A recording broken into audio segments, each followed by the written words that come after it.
We're so happy that you're here joining us today for a conversation on building organizational capabilities in service of equitable and inclusive small business ecosystems. So thank you for joining us. And to start, I wanted to highlight that today's webinar is going to be focusing on a practitioner guide that we are releasing, and we're in the process of releasing with NextStreet. Many of you received a sneak peek when you registered for today's webinar.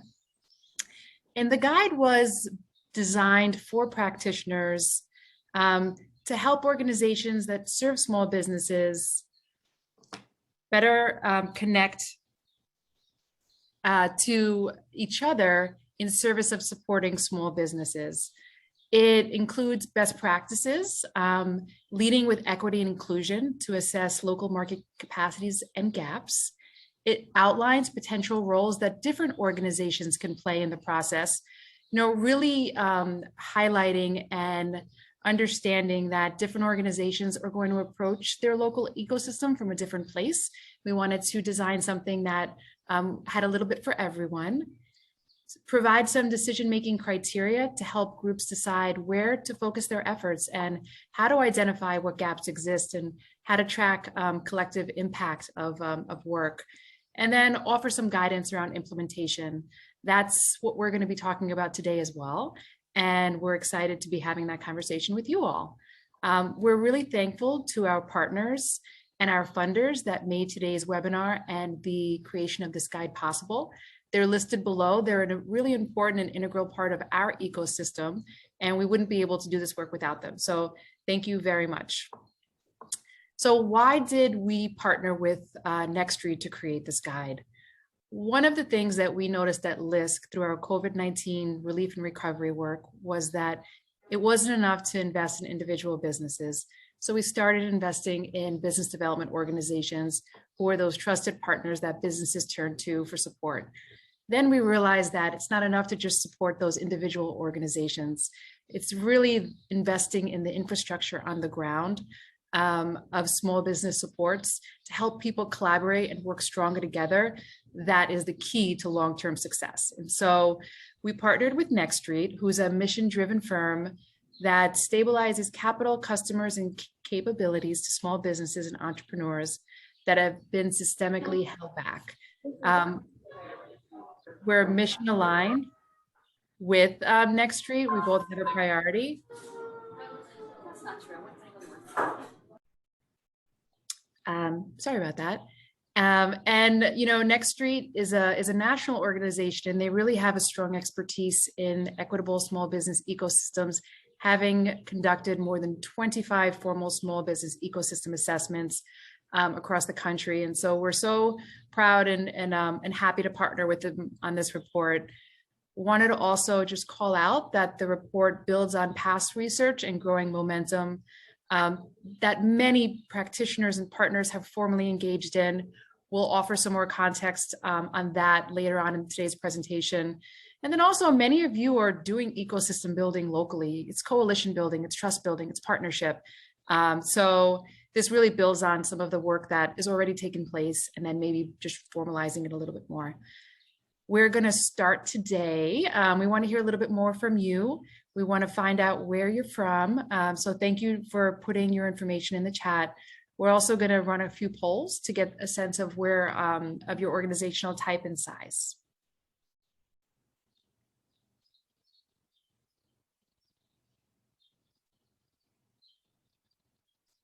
So the first question, what type of organization do you represent? Here are some options. And I'm just, calling out that I understand that you might fit into more than one category. So just choose the one that makes the most sense and feels closest to you. We'll give a few minutes for folks to answer the poll.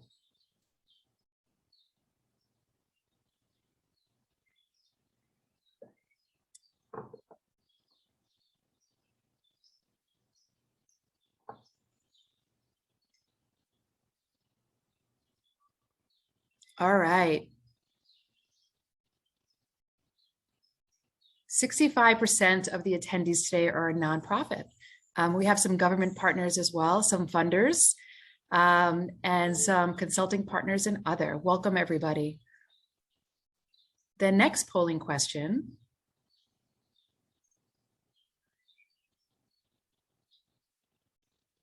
hi, James from Brooklyn and Dale, is how large is the staff of your organization?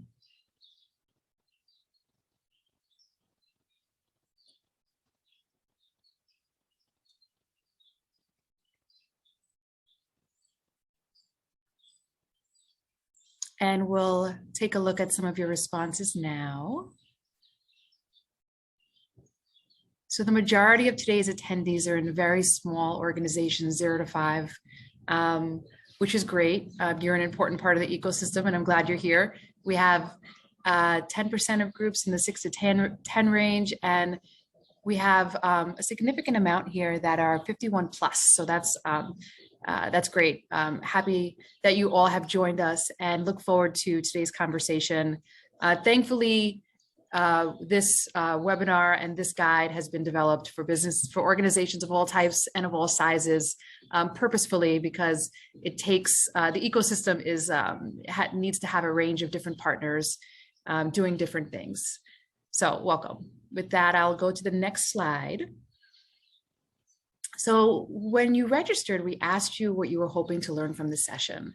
And this is what bubbled up. These are some of the words and some of the things that you guys mentioned: collaboration, small business data. But I wanted to actually just call out a couple of the specifics of your responses, because I thought they were incredibly interesting and informative. So somebody asked about the role that governments can play in supporting this work. What is an ecosystem level strategy? What metrics are being considered when measuring impact? Action steps on creating a truly equitable ecosystem, strategies for building trust. There were a couple of different comments that referred back to trust. And so I wanted to also call that out, because I think that when you need to work together, that's the first thing that comes to mind, is how do you build trust as groups? So with that, I will go to the next slide and get us started. So I provided a little bit of context on the report, just in terms of today's event and the guide. We want to make sure that we're exploring how qualitative and quantitative data can inform small business support strategies. The quantitative data is very important, but so is the qualitative data. And so we want to talk about how you can use data to help inform your strategy. Understanding various capabilities and decision-making criteria. We're going to hear from 2 experts that are going to provide some insight onto their experience doing this work, which would be really helpful. And then also Next Street will be providing some more info as well based on their expertise doing this in so many markets.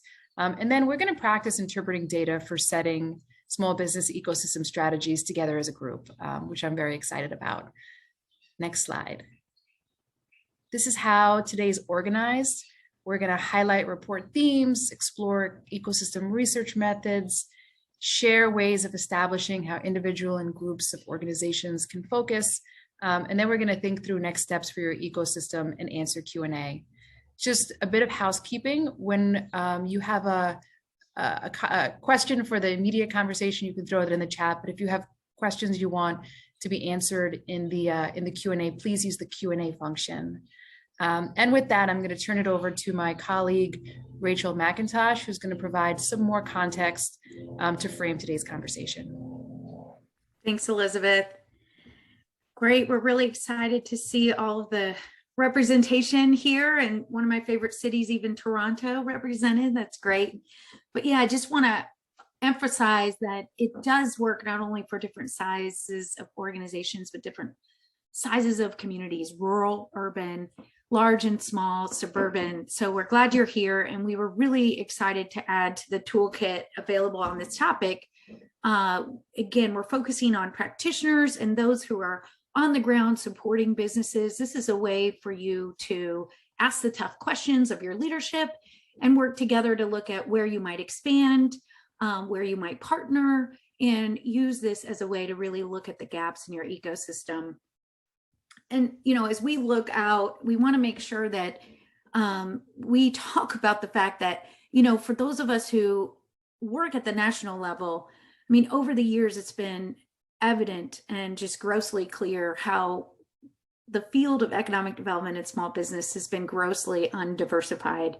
The cultural relevance, the cultural competence, and the representation needs work. And, you know, this is one of those ways to come together, ask those tough questions of one another, of institutions in our communities, and really learn together. We really find at LISC in our work that it's not about having one large organization that can meet all needs, but it's really about the strength in all types of organizations and stakeholders making commitments to shared action steps and the results together. So there are more definitions in the guide, but we just wanted to pull out that we're focusing on, and the data that's in the report focuses on employer businesses with less than 50 employees, as well as non-employer businesses, sole proprietors, and the like.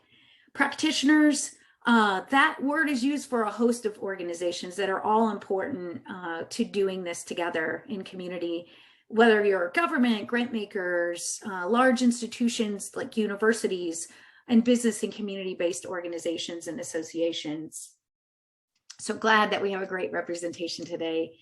And, you know, the other question everyone always gets is, what does it mean, ecosystem, right?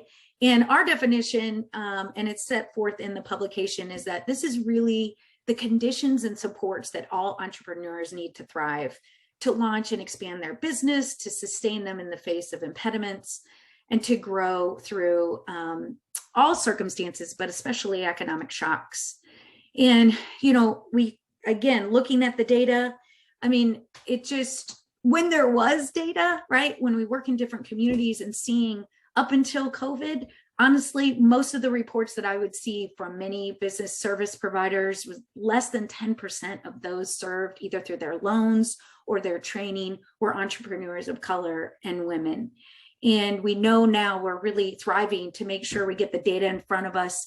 We commit to these results. And we've got great case studies in here, some of which will be talked about today, but we've got a lot of work to do, and the work is just beginning. So we hope that this is a tool to help you do that. And our definition of equity here is really an approach that looks at and acknowledges together the advantages of the strength of working together, but the barriers that exist, and really making a commitment to right the unequal starting place for business owners. Next slide. So when we're working together, we want to really talk about who to bring to the table. You know, they vary, businesses, large communities, small towns, the types of industries that are represented in your neighborhoods.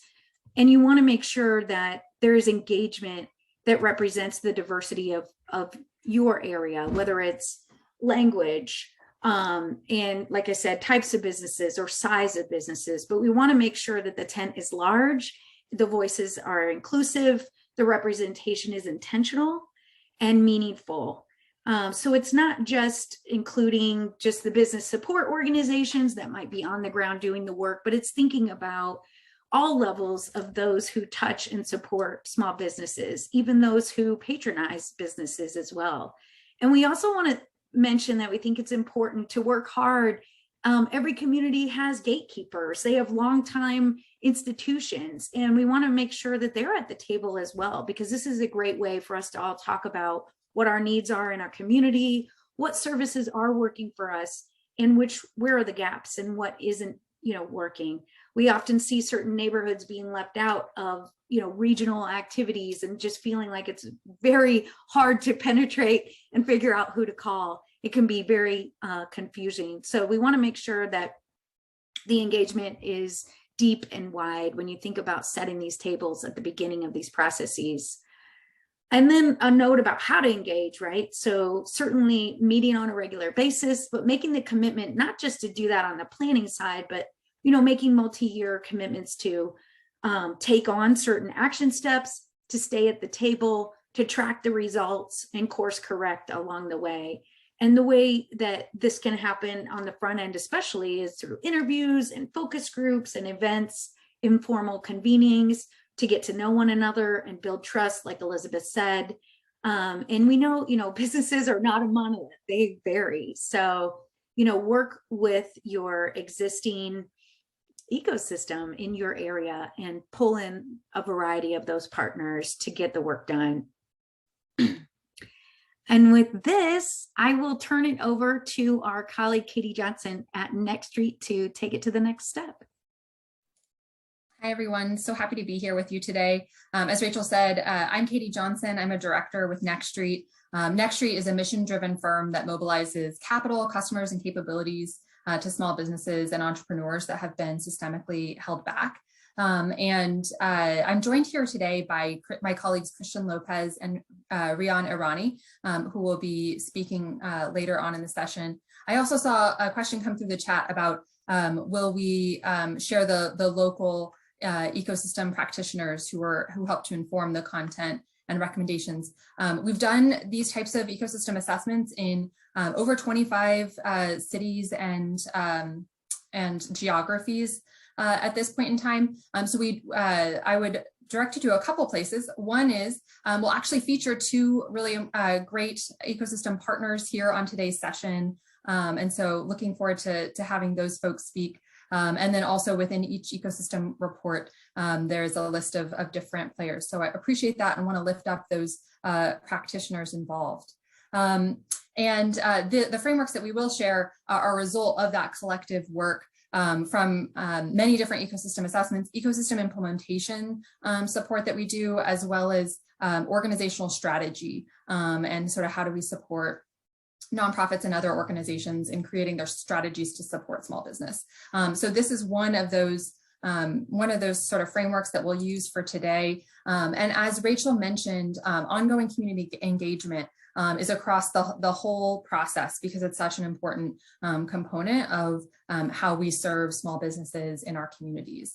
And so alongside that ongoing community engagement is sort of a three-step process that we'll walk you through, and that's featured in the report that sort of gives you all the background behind the high level that we'll give you today.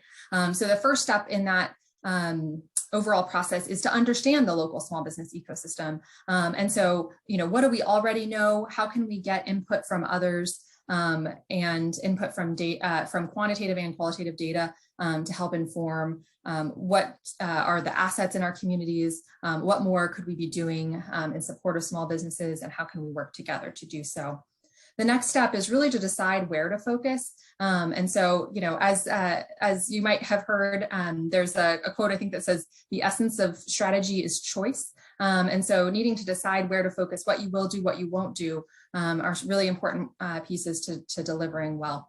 And then finally, operationalizing and managing the plan for success. And so we'll walk you through each of these different components today, starting with understanding the local small business ecosystem. So there's a few different components to this. We have this slide kind of oriented to what you'll do and how you'll do it. And so first, the what will you do? We really want to understand the existing information that's out there. What are small business needs? What are the products and services that they're benefiting from today? And so how do you get that information? Look at the existing literature review. So what reports are out there about your community, or even sometimes about more of a national level that could be applied to your community? Could interviewing peer and local organizations, government folks, other partners, funders, and researching state and local organizations, small business websites, partnerships, social media, understand what services they're talking about, what's out there in service of small businesses today. So really understanding who the small businesses are, what do they need, and then what's out there to serve them today. Then we'll want to prioritize some of those needs to develop solutions. There's going to be a lot of different things we could do in service of small business. We could develop a new loan product. We could develop a new technical assistance or coaching service.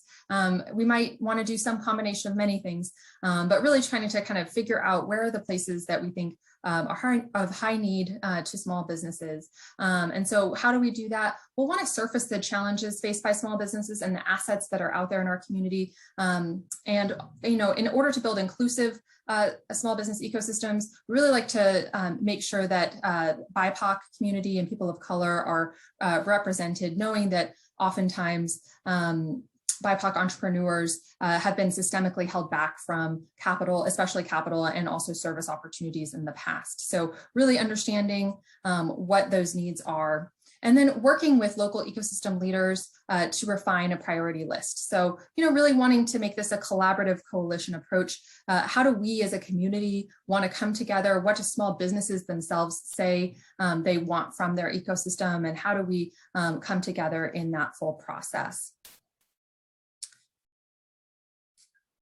Ultimately, there's a few different ways that we can get to some of those different questions to answer. So I'll hand it over to Christian Lopez from my team to walk you through that. Thank you, Katie. A practitioner looking to understand the local small business ecosystem can focus its efforts on various components of the small business ecosystem. Here are a set of questions to keep in mind when trying to understand the local small business ecosystem.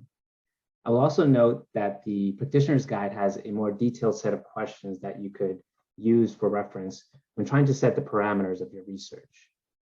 So I'll touch upon a few that are particularly important when looking to understand your local small business market.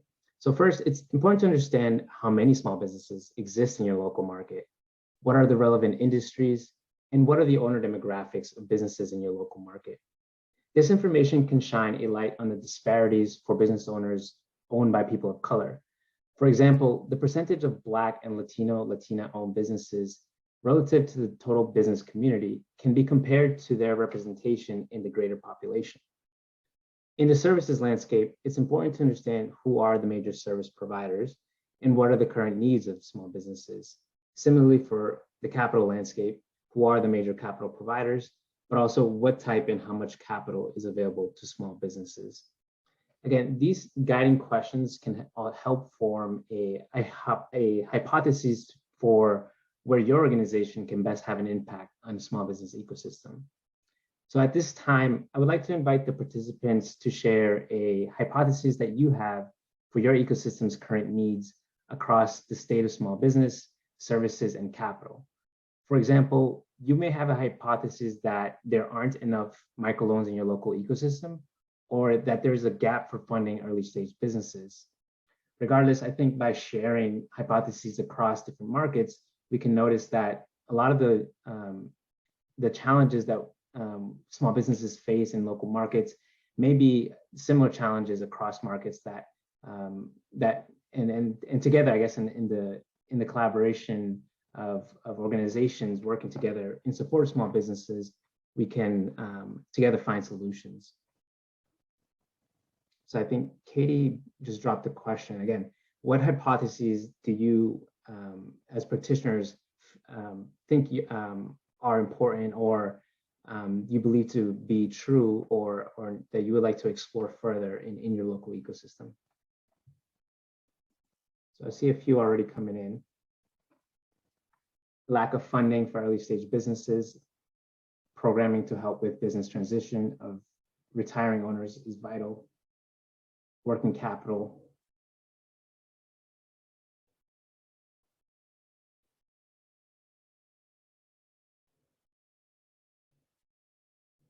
in-depth support is needed after webinars or trainings, which are usually not customized.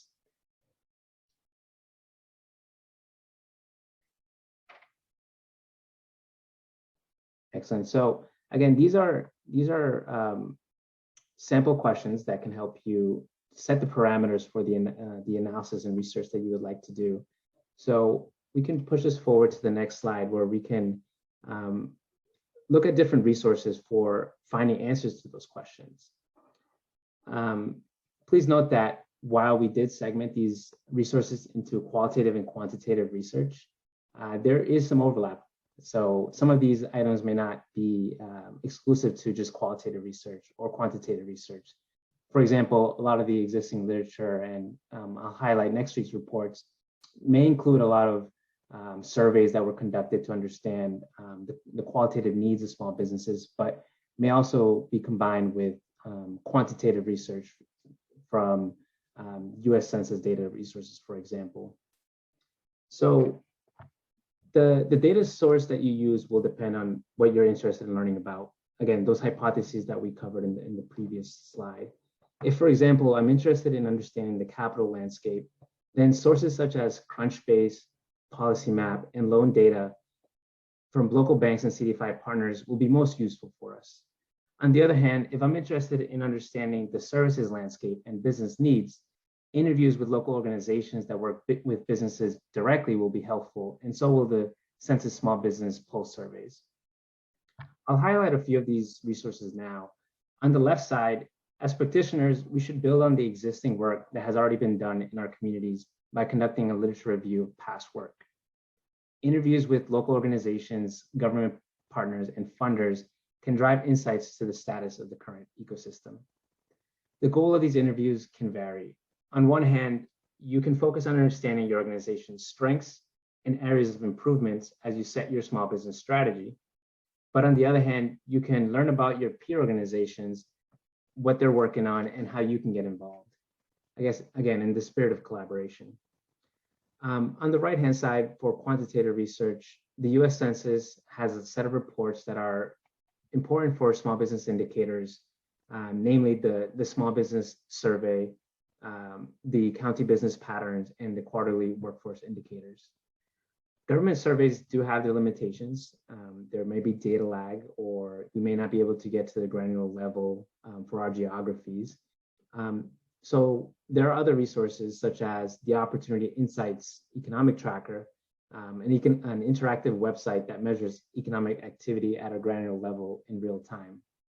Again, these resources are included in the practitioner's guide, and we will also share the materials for this presentation afterwards with hyperlinks to access these resources more directly. Next, we wanted to walk you through a quick demo for one of these tools to pull data that can help inform our work. So I'll ask Katie to stop sharing so that I can share my screen, and I'll walk us through the Small Business Equity Toolkit. So bear with me while I pull that up. So the Small Business Equity Toolkit can be accessed at smallbusinessequitytoolkit.com. The toolkit that, this toolkit specifically was developed by Accelerator for America and the Drexel University NOAC Metro Finance Lab. And we want to demo this tool specifically as a way to quickly access key indicators for our specific geographies that we're interested in researching. So if we click on Explore the tool, and I'd also ask if just pay careful attention, as we'll have a challenge right after this where we can give you the opportunity to search some of these indicators yourself. So I'll just bypass by clicking this on the side. So this toolkit allows you to understand small businesses along 3 dimensions: the number of businesses, the size of businesses, and also by sector. It also provides comparison of peer cities based on city demographic and economic characteristics. So I'll do, again, a quick demo here. So first, you can choose what geography level you're interested in. And so there's the metropolitan statistical areas option, and there's also the city business option. So I'm particularly interested in the Boston metro area, since that's where I grew up. And the second option is to choose what group you're particularly interested in learning a little bit more about. I'll go ahead and choose Black-owned businesses, as that's something that I'm particularly interested in researching. And the third option here is to choose the specific geography and also the metric that you're interested in learning. So when you actually click on one of the geographies here, it'll pull up a number of metrics. So I'll just leave it at the business index level here. And again, I'll search the Boston metro area. And so when that comes up, a number of metrics here right away are presented to us. On the top level here are key metrics that we'll focus on. Again, you can spend many hours on this, so we'll keep this short and brief. Things that stand out here for Black-owned businesses, or rather for the Black community here, is the population. So the population of Black residents in the Boston metro, and what percentage of the total population in the Boston metro is Black residents.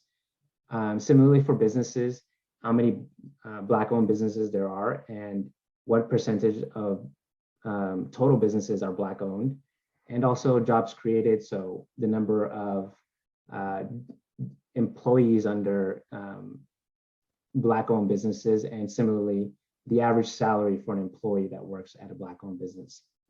So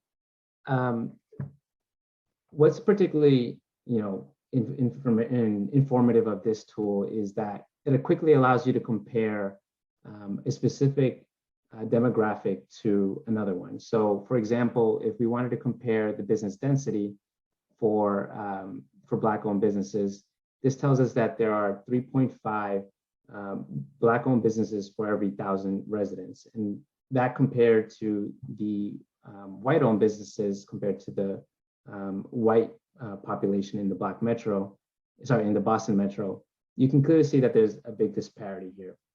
So I guess for purposes of our exercises here, one key thing that I was interested in learning is how many Black-owned businesses there are in the Boston Metro. And so there are 1,434. And we can X out and quickly look for a different metro if we're interested in learning about that. So Los Angeles, for example. But I'll allow you guys to explore this tool further on your own time, but we'll go back to our presentation where we have a small data challenge where you can follow along and use this tool to pull a couple of data metrics that we have, just to give you that practice and that rep so that you can practice pulling some data for that relates to the geographies that you're interested in researching. So we'll drop the link on the chat so you can quickly access it. And we have three key questions that we would like for you to drop in the chat to answer. And so the first one is approximately how many employer businesses are there in Columbus, Ohio, the city? And so make sure that when choosing the metropolitan or the city index, that you use city index to look for the answer there. And the second question would be what percentage of employer businesses in Chicago are Black-owned? And then the third one would be how does the business density of women-owned businesses compared to male-owned businesses in Miami, Fort Lauderdale, West Palm Beach, Florida Metro? So again, if you could navigate to the smallbusinessequitytoolkit.com website and practice looking for the answers to these questions. And once you do find the answer to that question, you can drop it in the chat and we'll reveal the answers in a little bit. So we'll take a few minutes here just to let you get familiar with the tool and allow you to practice pulling this data. And I do see some comments here about data not being available for certain geographies. I believe this tool only captures the top 100 geographies, so top 100 metros and top 100 cities. So I think what you're highlighting is definitely a limitation of certain tools not having access to specific geographies. And in those scenarios, I think that makes it more evident and highlights the importance of gathering information from local organizations who may have some of that data available to them. For example, those that are providing technical assistance may know how many small businesses that they've worked at or worked with in recent time to gather some of that information.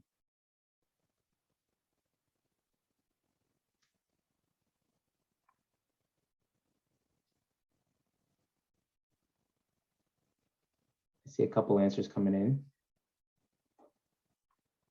And I did see a couple correct answers. So Katie, you could actually flash the answer to the first question, I believe is 12,664.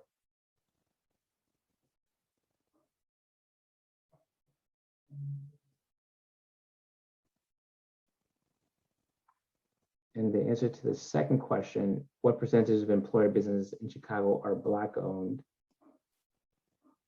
3.7%. I did see that come in.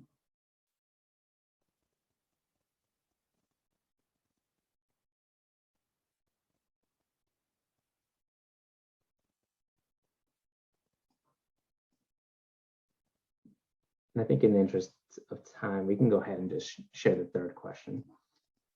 So again, why are we gathering this data? I mean, data helps us contextualize and assess the size of gaps in a specific geography and also relative to other geographic locations. It helps us build a case for focusing on specific owner demographics. It also provides a baseline from us to work from when beginning to collect impact metrics. So what I would like to do now is actually introduce our guest, our first guest speaker, who can actually shine a little bit more light as to how this data can be used to inform actual initiatives for and small business strategies. So I do have the privilege of introducing Michael Banks. Michael Banks serves as a managing director of employment opportunity and entrepreneurship of United Way of Greater Philadelphia in Southern New Jersey. He's best described as an opportunity expert. He leads the employment opportunity and entrepreneurship pillar at United Way, providing equitable access to both entrepreneur and career opportunities and advancements in the Philadelphia region's job and labor markets. Mike worked on Philly's ecosystem assessment in partnership with NextStreet and will speak to the power of data from the assessment in transforming small business supports. Well, good afternoon, everyone, and thank you so much for that introduction, Christian, and glad to be a part of this conversation today. As Christian stated, we had the pleasure of working alongside NextStreet, the City of Philadelphia's Commerce Department, and PIDC to conduct a study that we recently wrapped up and now are moving into the next phase of our research. And I'd like to start my conversation a little bit differently. And to do that, I want to quote one of my favorite poets, a man by the name of Jay-Z. And he has a line in one of his songs where he says that men lie, women lie, but numbers don't. And what often takes place is that many of the reports that you see as it relates to entrepreneurship, their journey, and the ownership numbers, they don't always tell the full story of the actual experience of the individual. Next slide, please. So as you can see from some numbers on the screen there, you have 26,000 small businesses here in the city of Philadelphia, 101,000 sole proprietors, 128,000 small businesses, and something blocking my screen with the last number here. I believe it's 32% in the local workforce. But again, that's half of the story. And the numbers that do not exist on the screen is Philadelphia's biggest problem, which is having a designation as the poorest, largest city in the US, where our poverty rate hovers around 24%. And a big part of that number is what you see here on the screen, and that is a lack of participation in an entrepreneurial ecosystem. Next slide, please. So again, drilling down into these numbers, you see right here on the screen, between Black and Latino entrepreneurs, they make up 61% of the population, but 9% of employer businesses, and a paltry less than 1% of all the revenue for the city of Philadelphia. So once again, you can look at the data here and like, okay, what's the disconnect? Where's the mismatch? And so what we want to do with this study was, in addition to this talking about the numbers and saying, here's all the quantitative stuff as it relates to Philadelphia, we also want to approach this from a qualitative perspective and talk to the end users, which is the BIPOC entrepreneur, to get a clearer picture. So some of the studies that you probably have seen at some point in time really just gives you the number. And what's missing from that conversation is really the voice of the entrepreneur. So we spent time on the ground conducting almost 300 interviews, talking to the entrepreneurs to get a sense of what is their experience in Philadelphia and how do they react to numbers such as this. And when you begin to talk to the entrepreneurs, what you learn from them versus what you see in the report oftentimes can be night and day. So a big driver of a lot of those numbers that you see on the screen as relates to the business ownership rates has to do with the fact that you have organizations here in the city of Philadelphia, and they state that we serve all of these geographies: North Philadelphia, South Philadelphia, Southwest Philadelphia, Northeast. This is our region, this is our footprint. But when you begin to talk to the entrepreneur, oftentimes you hear from them, I've never heard of that organization. I don't know how to access them. And I'm not even sure if they even have a position in our city. And oftentimes, again, these organizations are in the center city section and not in the communities where the entrepreneur exists. And as a result, we get the participation rates that once again, that you see on the screen. And the thing that was really, really fascinating about these conversations is that we've learned that there's an oversaturation of a lot of people doing the exact same thing, get the same amount of funding year over year. And the things that have been missing from our ecosystem here in Philadelphia, outside of the fact that it's fragmented, is that there's no one really serving the legal service needs of the entrepreneurs. There's not organizations that focus is really around creating access to anchors. So when you don't have an ecosystem that's fully accessible or is not solving the problems of the entrepreneur day versus the set it and forget it model that we seem to have put in place, doing the same thing for the last 30 years and somehow expecting a different outcome, it only continues to create the narrative that you're seeing there on your screen. Next slide, please.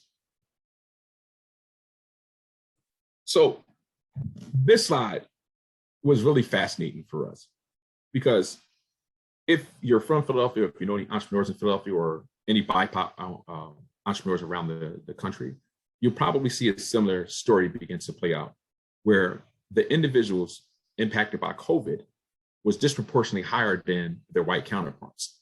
So for these individuals, they were already in a pandemic before we had COVID, before we called it a pandemic, based upon their inability to access the ecosystem, to be able to access all the resources that were available.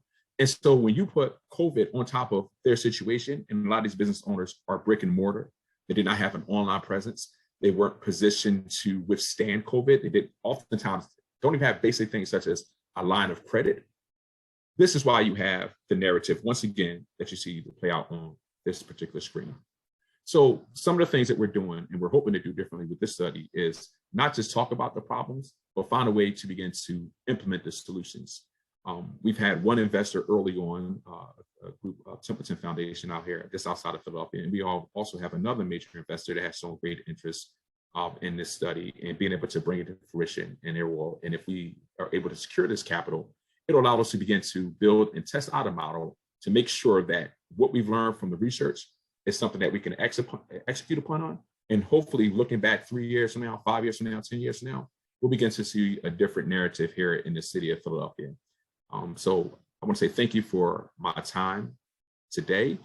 If there's any questions, I'm more than happy to, I guess, address them via email or whatever the platform for doing so. And hopefully you found this information worthwhile, and thank you for this space and time. Thanks so much, Michael. Now we're moving from the understanding the ecosystem and what small businesses needs to really deciding where to focus. And so there's a few different components of deciding where to focus, but ultimately we're trying to understand how each of our organizations can contribute to the solutions that small businesses need. And so how can we as individual organizations, and how can our partnerships and sort of coalitions work in service of small businesses in new and different ways. And so first, we're going to map out the local organization into ecosystem roles, and we'll talk more about that in the next slide about sort of what are some of those ecosystem roles. And really, we want to understand what are folks doing today? What are the different organizations? How are they serving small businesses, and what roles are they playing?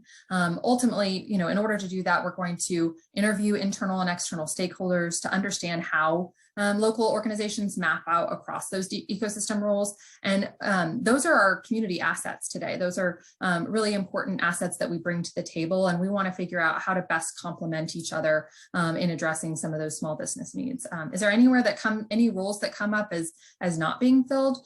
Would those be appropriate roles for your organization to fill or for others? And how we're going to assess maybe who is best served to fill any of those roles. We're gonna examine our organizational capabilities and those of our partners. And so we actually have a worksheet in the practitioner's guide that you can use, and we'll show you what some of the different sort of tables and worksheets look like so that you can conduct a self-assessment to help you understand your organizational capabilities and really priorities. So can help you understand that. Often getting external opinion on those ecosystem roles and those ecosystem or in your organizational capabilities can be helpful, just to remove any bias of really getting that true feedback of what you're doing well as an organization, what your partners do well.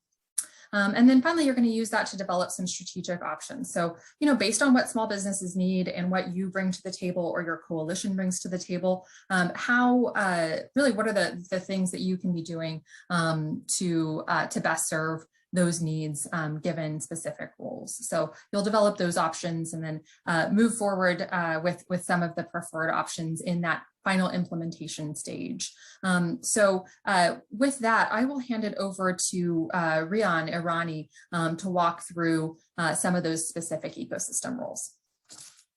Thank you, Katie. As Katie mentioned, and welcome everyone, thank you for your time here.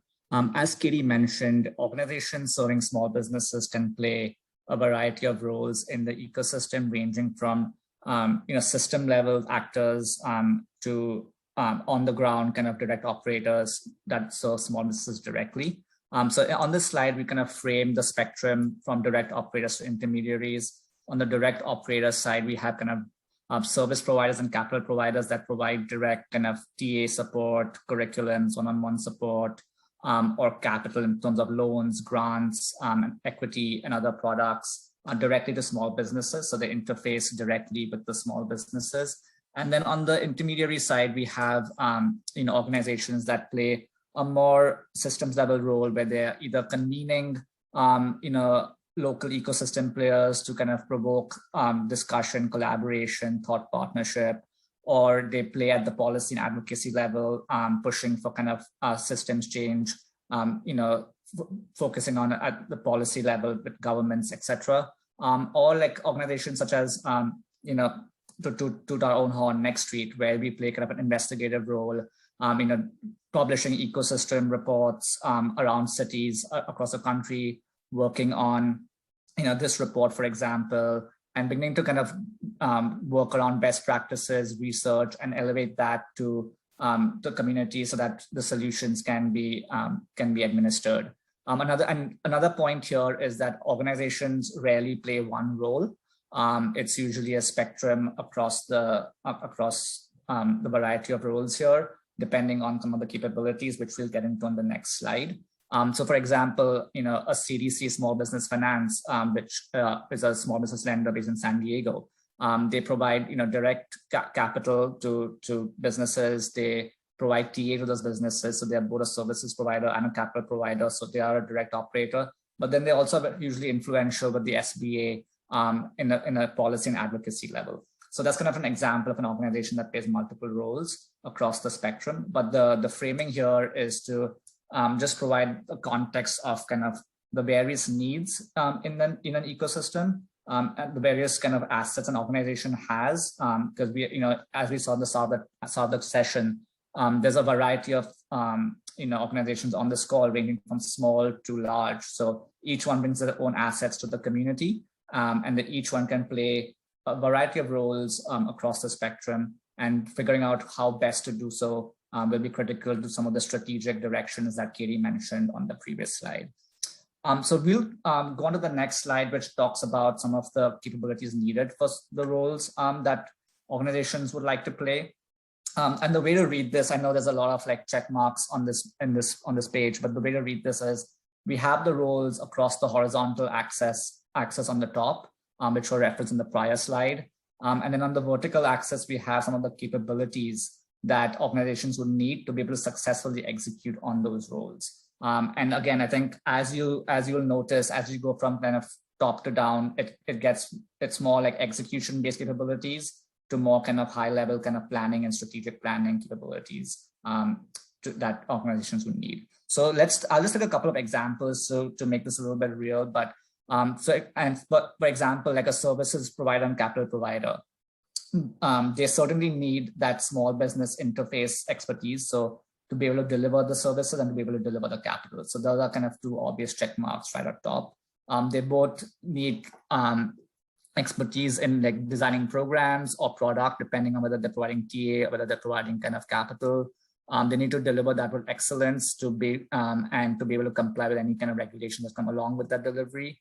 And they need to be engage with the community to know what the community needs, what the community assets are, what can be leveraged, and what the gaps are that they can fill. So I think being seen as a trusted advisor is a critical role for any kind of direct operator in the small business ecosystem. So that's why you see the check marks around community small business engagement.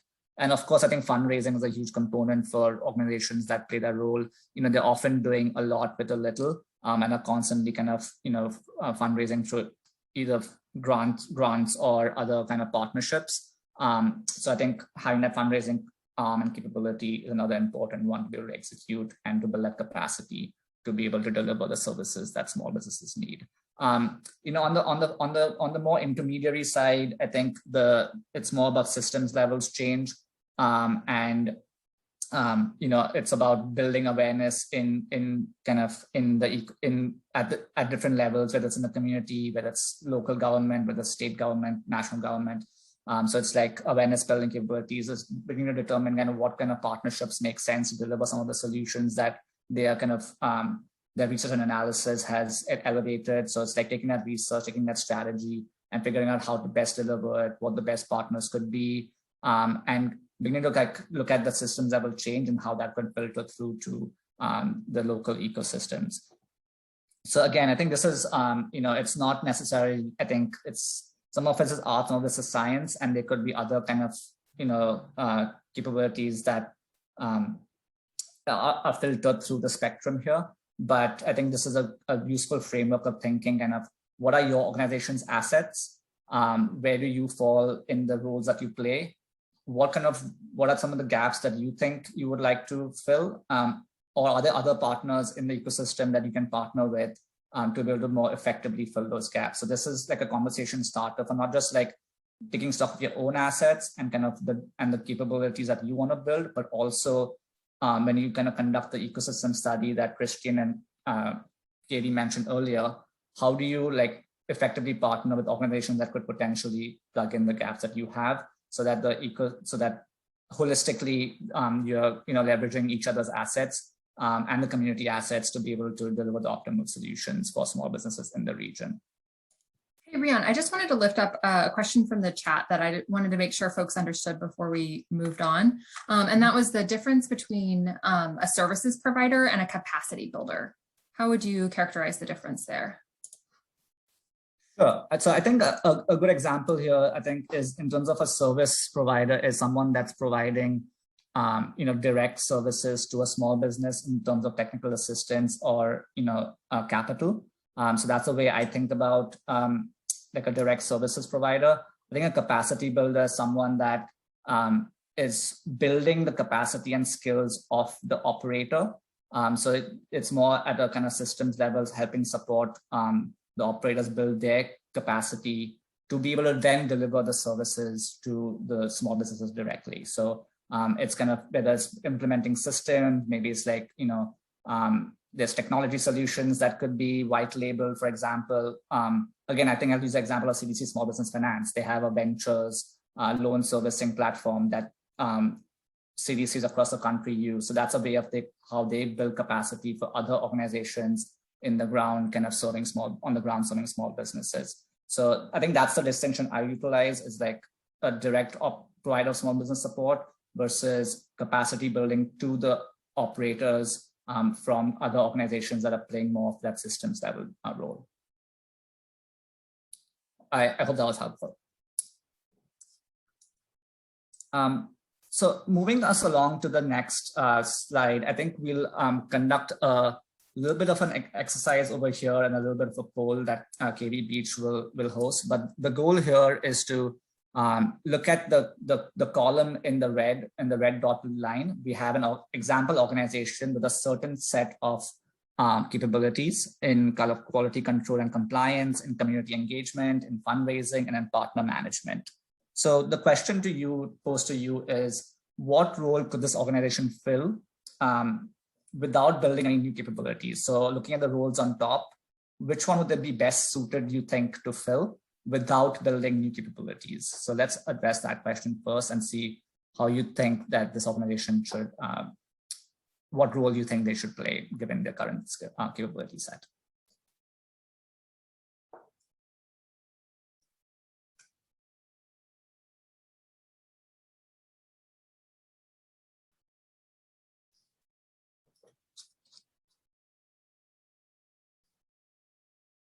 and the check marks represent what they currently have, and the check marks outside the red box kind of below each role represent the ideal set of capabilities to perform that role.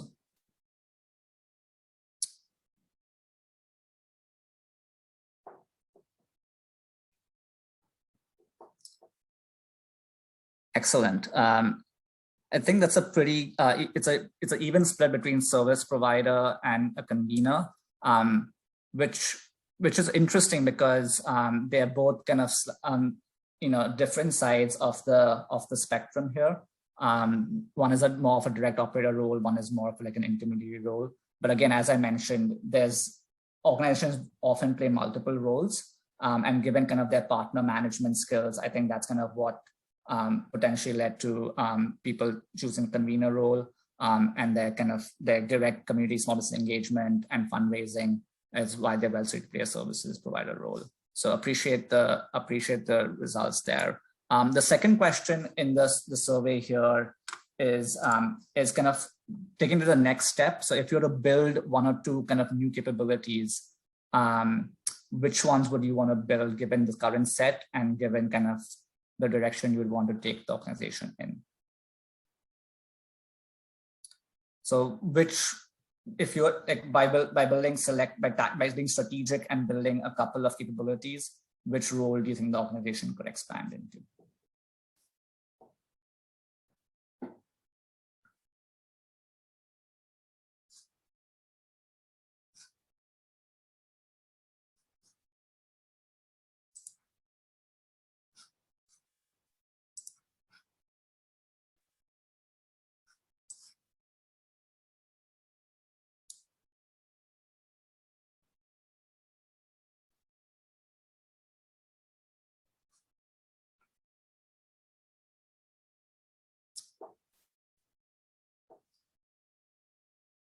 Excellent.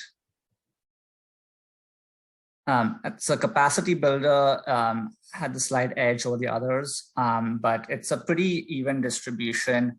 There's nothing really kind of dominated the results here, which again, I think it makes sense given kind of the starting point here, and kind of some of this is kind of personally kind of where you see your organization and the direction you want to take in, kind of given the needs in the community, the assets you see, the gaps you see, and the partners you see.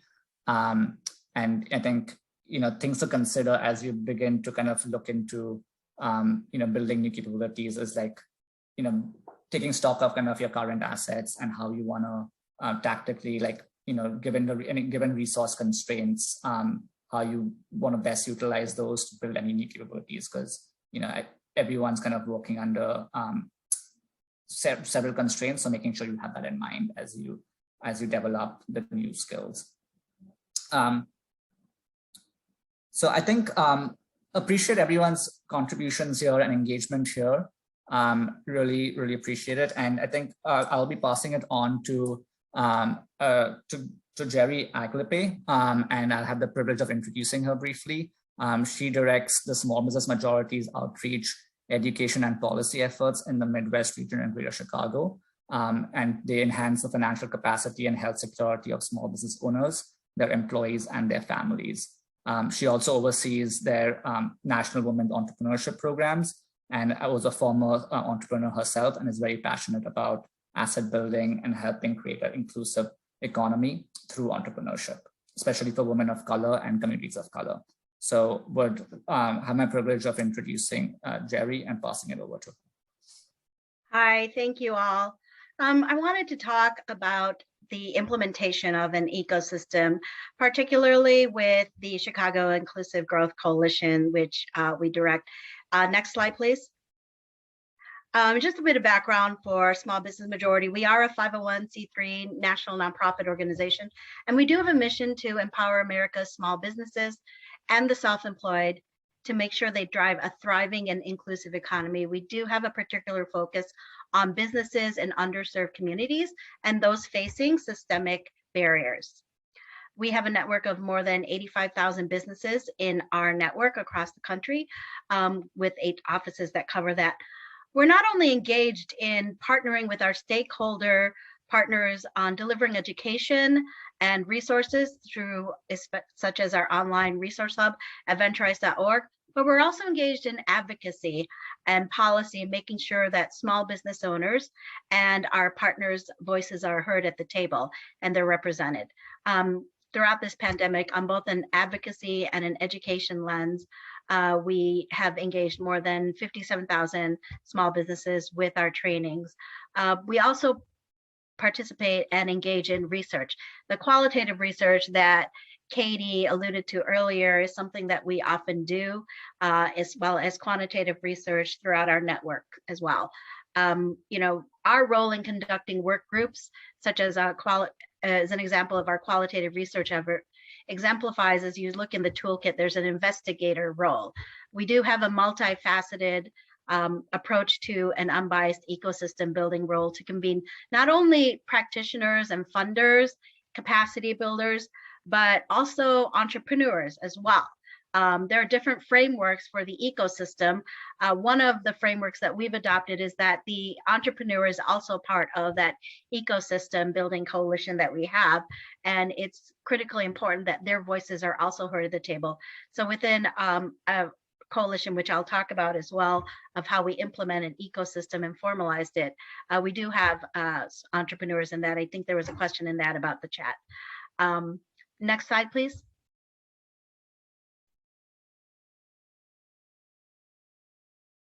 Hi, and then so we direct the Chicago Inclusive Growth Coalition. How we implemented this ecosystem building role is that we're actually already on the ground, on the front lines, working with business owners as well as our business service organizations, business service providers to deliver trainings and engaging owners on policy issues in regards to inclusive growth. The Chicago Inclusive Growth Coalition, and this is where the Next Street data came in valuable use, was that the impetus for creating this was a report called Assessing Chicago's Small Business Ecosystem. What we then happened was that there was this call, a clarion call, about the organizations around the table needing to coalesce for the needs, particularly for BIPOC business owners, especially Black and Brown business owners in the Chicagoland area, from the data that was pointed out, onto how do we support the services to improve impact in those areas that have BIPOC owners who are often, not always, but most often low, moderate income and operating in areas that are also historically disadvantaged. The data in that report helped to guide what our focus was going to be. It also helped to implement gathering all the stakeholders at the table from the beginning, and then from a democratic process, elected who was going to help shepherd this coalition that would meet regularly, setting up parameters and charters on who was going to be involved. I think part of what makes it work for the Chicago Inclusive Growth Coalition is that we had also gathered people to work particularly on products that would be created, in particular an inclusive growth toolkit for business service organizations to measure their impact in underserved communities. Part of the data also from the Next Street report helped to guide and prioritize what we were going to focus on in an industry work group of providing recommendations how to grow BIPOC owners, most especially Black and Brown business owners in the South and West sides of Chicago, and certain industries where we would like to see them grow in order to close the wealth gap, create jobs, and build that generational wealth. I want to allude to the fact that it is critically important, the use of quantitative data, as Next Street landscape report had shown, but also the qualitative data is helpful. That primary data that you receive working with your partners, build from the trust that you've built up with them, is critically important to also building a coalition that would help to shepherd an ecosystem as well. That qualitative data from the primary data, I'm getting a little wonkier here on primary data, but it's that firsthand stories from the business service providers at these entrepreneur service organizations. It is that firsthand stories from the business owners themselves, who are the subject matter experts from their experience, who could inform coupled with that quantitative data of where you're going to prioritize that ecosystem. Again, that led to the creation of a set of recommendations for 4 different industries to grow Black and Brown-owned businesses in certain areas of Chicago based on what business owners were saying, who are their own subject matter experts, coupled with what we know about how the ecosystem works. It also helped to create a toolkit to measure the impact of these service organizations in these underserved areas. And I'd venture to say that, the CIGC, there are kind of 3 F's that it promotes. It facilitates a space to regularly connect, share, and provide opportunities, and to coordinate business service support and strengthening them to support growth in underserved areas in Chicago. And particularly, that was our focus based on the data. And also, the data isn't just, as I said, quantitative, it's qualitative data. It's incredibly important. It's where shared language also is understood, and especially culturally competent tactics that we all come together to discuss are key if equity is going to be the focus. Inclusion and racial inclusion for economic recovery in Greater Chicagoland is important. Facilitating the CIGC also helps to prioritize what the shared funder investments are. There's that role of funder, then the next street practitioner guide, next in LISC practitioner guide. What is the role of funders? Having this coalition also helps to prioritize shared investments for collective impact. And it's interesting, what we learned with the coalition was, before the coalition began, there was this premise that duplication is not great. We don't want to invest our funds and efforts into duplicating what one another's doing. But what the data is showing, and in also talking directly with small business owners, duplication is actually sometimes incredibly needed because of the lack of social and knowledge capital in these neighborhoods if we are going to focus on leveling the field and a focus on advancing equity for decreasing the barriers to grow their businesses and to start their businesses as well. A second F would be that having a coalition fosters accountability so that the programs and services that your own organization that's being created is also delivered within a framework of culturally competent staff that you have. And I would have to even venture to say, even volunteers. This recently came up. How are your services being delivered? And a coalition also helps foster that accountability. I would say a third F is that having a coalition for ecosystem building, whatever your framework's going to be, is it does help to fuel that discourse for what the investments are going to be from not only the funders, but the capacity builders, the investments of the organizations themselves. What are those investments going to be in underserved communities in order to create sustainable incomes, in order to create preservable jobs, and in order to create generational wealth? That's essentially how we began to implement the ecosystem in Chicago through the different approaches of quantitative data and qualitative approaches. How we decided which business service organizations were going to be a part of it, because we focus specifically on Black-owned businesses, Brown-owned businesses, those in underserved areas. We really wanted to identify the business organizations that provided quality assistance, had staff, and also has a mission to provide services in those areas, and that the trainings are actually no cost or very low cost. That's not a barrier. So that's one of the keys also in deciding, at least in the ecosystem that we have, is how are we going to know who's going to be involved? Everybody wants to support it, but who's doing it well and who has that commitment as well to support inclusive growth, but from a lens of equity, most especially racial and gender equity, understanding what the data is saying. And so that's how we've structured our ecosystem, and it's grown since then. We've identified more partners that are, funding stakeholder partners have also helped to bring out of the fold. And I believe, it's a way to better organize how there can be a collective response for more measurable impact. Next slide is simply my information. If you wanted more information about the Chicago Inclusive Growth Coalition, our ecosystem building efforts with partners like Next Street, and even LISC is involved in it, or the toolkit itself. Thank you. Great, thanks, Jerry, so much. we are seeing all of the questions coming in, and actually, Jerry, I might just in light of your conversation, give you one of those. One of the questions is really talking about, and if not, we can lob it to the group, but resources for small businesses, especially sole proprietors or those with 1 to 3 employees that are really working to navigate healthcare and benefit coverage. Yeah, I think the resources that are out there, this is actually, interestingly enough, a role that Small Business Majority has been at the forefront as an organization nationally and in our offices.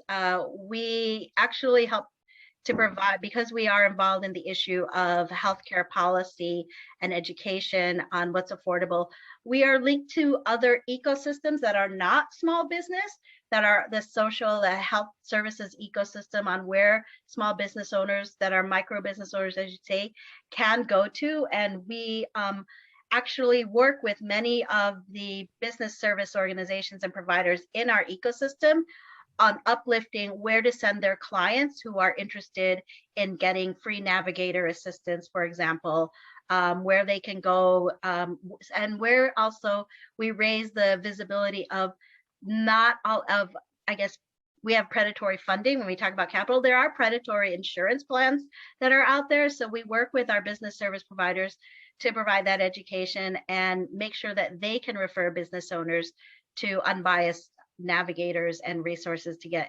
affordable health insurance, particularly of that size. And it's interesting you said that, because I was just talking to a business owner this morning who is a micro business owner with less than 3, and referring her to some resources for that. So thank you. Is there a place on your website that we might drive folks to on that particular question about healthcare? Yes, on venturize.org. That is our website that provides free resources and tools on how to support a business to grow.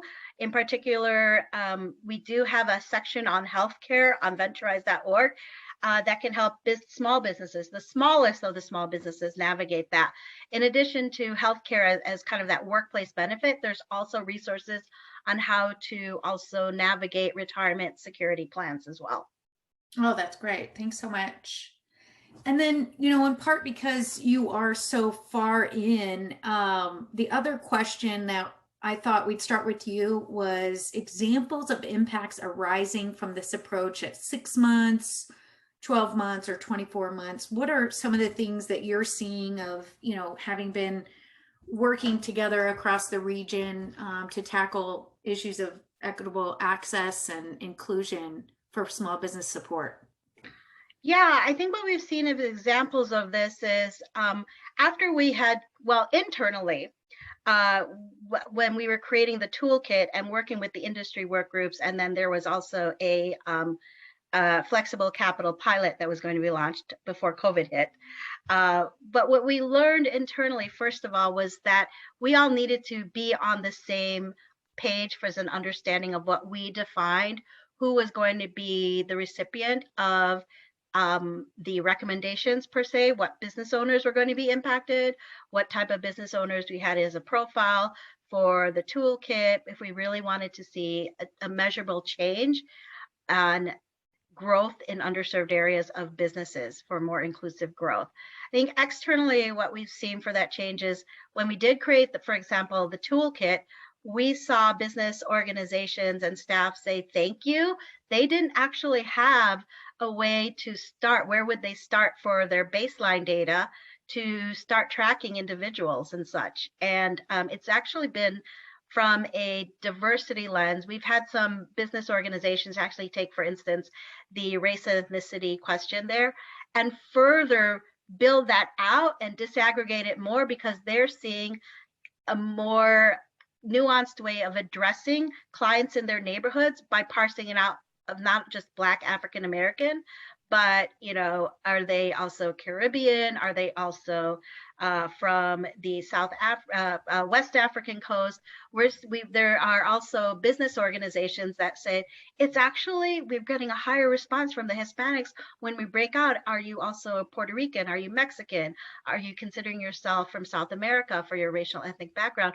Because then it allows the service staff to cater and nuance the cultural communication with the clients in their local neighborhood. So again, it's that focus on inclusion and cultural competency that's in the toolkit that's really spurred some business service organizations to take some of those templates a step further into tracking their data. Great, thanks, Jerry. There are quite a few questions for you. I'm going to put one more out there for you. It sounds like folks are interested to know who started the Chicago Coalition and whether small business majority is considered staffing similar coalitions in other cities. Yeah, what started this was the impetus, as I said in earlier in my presentation, my slides. It was really Next Street's report assessing Chicago's small business ecosystem, and this is really where data is incredibly valuable. Data should drive the start and the end of your programs for assessing it. Yeah, and because Next Street had taken the time to collect this data, do this survey of the landscape, it really forced all of us who were doing this work on the ground and also at a grass tops level, a policy and systems and products level, to talk with one another and say, okay, so where do we go from here?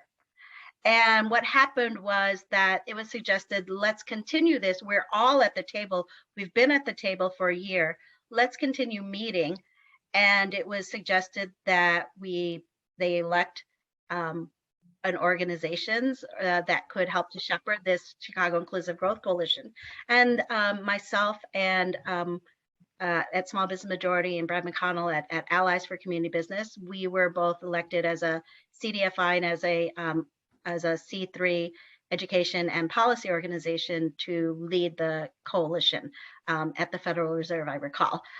So there's a democratic process as to who could be that unbiased entity that could help shepherd a coalition and its convenings as well, and it's supported by philanthropy also. Great. Have you thought about expanding that work in other regions or cities? We have thought about expanding the work in other regions or cities. And in fact, there's other ecosystem building efforts that are occurring in our other cities in different manifestations as well. There's one in particular, I think, that's especially involving the access to capital and underserved business owners too. And so I think one of the things that we're learning about ecosystems is that every location and geographic area, as you've seen with the equity tool that Christian showed, they're going to have different data, and then that data, not just according to the quantitative data, but who you're speaking to. The qualitative data is going to drive what your ecosystem looks like as well. But it is critical to, I believe, to also have somebody pulling it all together and making sure that there is a cohesive, objective lens of what everybody wants to accomplish collectively. Thanks. Well, let's get in a couple more questions. I know there was a question in the chat that really talked about the capabilities scale that we're using around, what the different definitions were on there. So Katie, if you want to talk a little bit about those that answer that part of the chat, that'd be great. Yeah, absolutely. I think there are a couple different questions about how do we include entrepreneurs in this process and in the frameworks that we use. And so entrepreneurs are really at the heart of a lot of this research. And I know Jerry just spoke to it too, in terms of how do you to actually speak to entrepreneurs, interviews, focus groups, surveys, other ways of just really making sure that you're understanding small business owner perspective. And ultimately entrepreneur voice helps us as coalitions and as organizations equitably address the needs of small business owners. The framework that we showed with different roles is actually meant as a decision matrix for how to select your organization's role or your coalition's role in addressing small business needs. And so there are different capabilities that organizations that serve entrepreneurs might have which is why that's a more discrete list. But entrepreneurs are absolutely at the heart of the work, the research, and should ultimately, as Jerry mentioned too, be included in coalitions to help direct the strategy. That's pretty heavily featured within the report too. So the report will kind of go into more depth about how, when and where and different ways to include entrepreneurs. So definitely really appreciate that question. Thank you so much. Well, we have a question from Brett Brenton. He put it in early on, really along those same lines of the difference between looking at this work with an inclusive lens versus inclusive ecosystem building. The former considering inclusivity, where the latter makes it a primary focus. And just putting that to the panel if someone wants to take a response to that.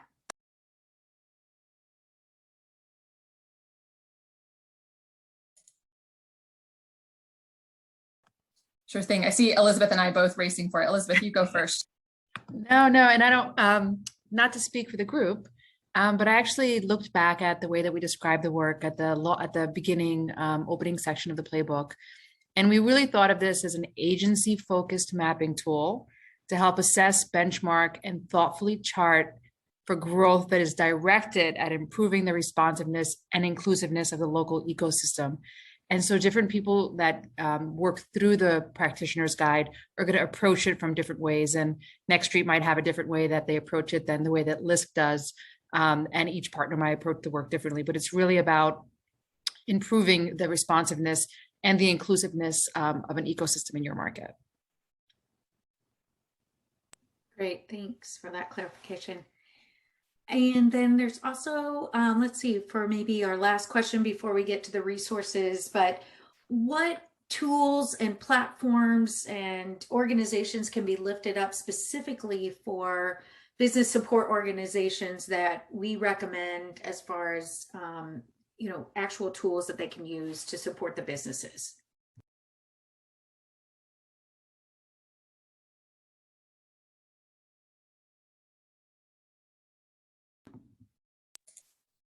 I can't speak for LISC. Oh, go ahead. Oh yeah, go ahead. Yeah. I can't speak for LISC, but I think that there's a couple, there are often sort of local specific resources that can help map out what services might be available. So I know SourceLink is one that often may have sort of city specific portals to help understand sort of what's out there. Here in Chicago, ShyBiz Hub is sort of that portal that where one of those opportunities. I'd also encourage you to use a resource called NavNet that was developed around the SBA Community Navigator program for folks to be able to share resources. So see a lot of great chatter of people collaborating, and that's a really great place to collaborate locally as well. But I would say that, a lot of the whether we call them business development organizations or business support or business service organizations, I would say may vary a lot geography to geography. So I would direct you to some of those kind of overarching resources as places to dig in more to what you might have in your community. Great, and was wondering if someone on the panel might want to talk about the Verizon platform that just recently launched as well.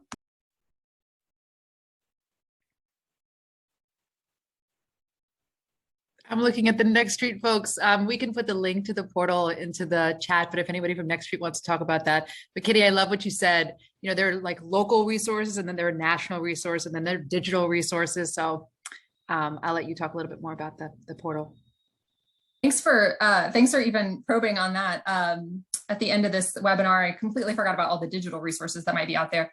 There is a recent tool that LISC and Next Street actually both worked on in collaboration with Verizon, and Katie Beach just put that in the chat. That is a resource that has a lot of great digital modules and courses for businesses to go through, a community for small businesses to participate in, and they can actually go for mentoring and coaching as well. And so that is in partnership with many national organizations as well as some local organizations in specific communities. So it is, again, that's a portal. I know we've been talking, kind of going back and forth between what are tools for small businesses and what are tools for organizations that serve small business. The Verizon tool is one that is small business facing. And so that's one where a really great resource for small businesses to go. It does have partnerships with business support organizations. So just making the distinction versus, say, a NavNet would be a resource for business support organizations versus one that faces small businesses specifically. Great. Thanks, Katie. Yeah, I was thinking on that one that platform is going to be increasingly partnering with additional business support organizations to offer content where you can work along with it together with your small businesses to add to your repertoire of training opportunities. So check that one out. So on the topic of resources, we'll just move to close, but certainly this report builds on so much growing momentum and past research. There are excellent reports and tools along these same lines. We'll provide the hyperlinks to these when we shoot this out next week with the recording, but please check these out from our partners as well. They will also serve your needs well. In addition to really looking at the mapping publications that Next Street has available for download on their website.